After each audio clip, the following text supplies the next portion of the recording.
कहानी की शुरुआत में हमें एक जादूगरनी को दिखाया जाता है। बहुत ही कम उम्र की जादूगरनी थी और बहुत ही सुंदर थी। इसके पास एक जादुई किताब था और एक जादुई छड़ी थी जिसकी मदद से ये गांव वालों का भला करती थी। गांव वाले इससे बहुत खुश थे। लेकिन एक दिन एक गॉबलिन ये सारी बातें देख जाता है। दरअसल गॉबलिन को औरतें चाहिए थी बच्चे पैदा करने के लिए। इनकी जनसंख्या बढ़ी नहीं रही थी, तो ये गांव वालों पे हमला कर देते हैं। गांव को पूरी तरीके से जला के राख कर देते हैं। अब गांव में जितने भी लोग थे भाई, सब पे हमला कर देते हैं।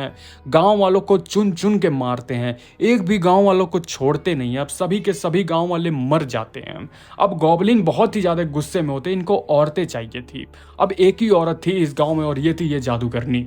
अब यहाँ पर ये जादुई छड़ी का इस्तेमाल करती है, लेकिन आग से कोई भी इस गॉबलिन को असर नहीं करता है। अब जादूगरनी ये देख करके काफ़ी घबरा जाती है कि मेरा जादू इस पे काम क्यों नहीं कर पा रहा है, क्योंकि गॉबलिन पहले से जादूगर होते थे।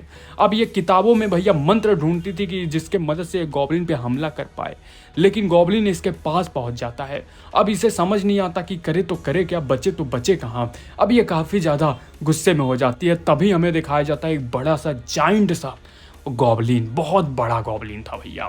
सोचो इसका कितना बड़ा होगा, मतलब बहुत बड़ा था ये, जाहिर सी बात है। तो यहाँ पर ये जादूगरनी काफ़ी ज़्यादा घबरा जाती है। भाई अब करे तो करे क्या, बचने का कोई चांस नहीं था इसके पास। जाहिर सी बात, अब इसकी ठोकैया शुरू है। अब यहाँ पर तुरंत गॉबलिन इसको उठा लेता है अपने ऊपर और सीधा जो है कहता है कि चलो डार्लिंग, मेरे हवेली पे चलो। अब सिद्धा जो है इस जादूगरनी को अपने हवेली पे ले जाता है, क्योंकि भैया अब जादूगरनी सोच रही थी कि कोई तो हेल्प करे, लेकिन कोई इसकी हेल्प नहीं कर पाता है।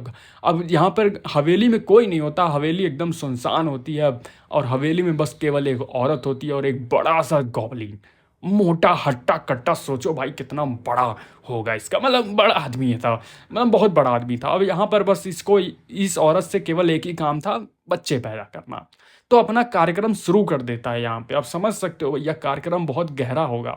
जाहिर सी बात है तकलीफ इस लड़की को होती है। अपनी जादुई किताब खोजती है, चारों तरफ देखती है, लेकिन उसकी जादुई किताब मिलती नहीं है। अब जादुई किताब पे पानी के पूरे छींटे घूम रहे थे। इस किले में बस यही आवाज़ें सुनाई दे रही थी। अब समझ सकते हो आवाज़ें कैसी होंगी। अब ये जादूगी बहुत परेशान हो जाती है बेचारी। ये कुछ ही दिन के अंदर ही बेचारी एकदम पेट फूल जाता है। अब समझ नहीं पाती कि इतनी जल्दी कैसे मैं माँ बनने वाली हूँ।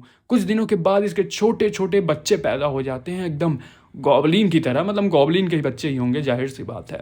अब ये औरत समझ नहीं पाती ये सब क्या हो रहा है इसके साथ। कई दिन बीतते जाते हैं, एक्सपीरियंस इसकी बढ़ती जाती है। गॉबलिन इसे बस सिखाते रहते हैं कि बस तुम बच्चे पैदा करने के लिए हो। अब बस दिन भर इसके साथ यही सब करते हैं भैया।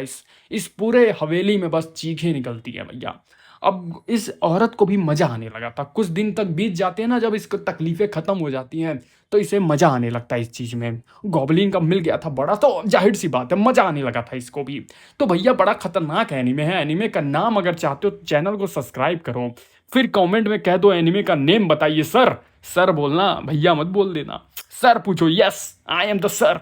तो सर आप बोलोगे तब जाके आपको एनीमे का नाम मिलेगा कमेंट में।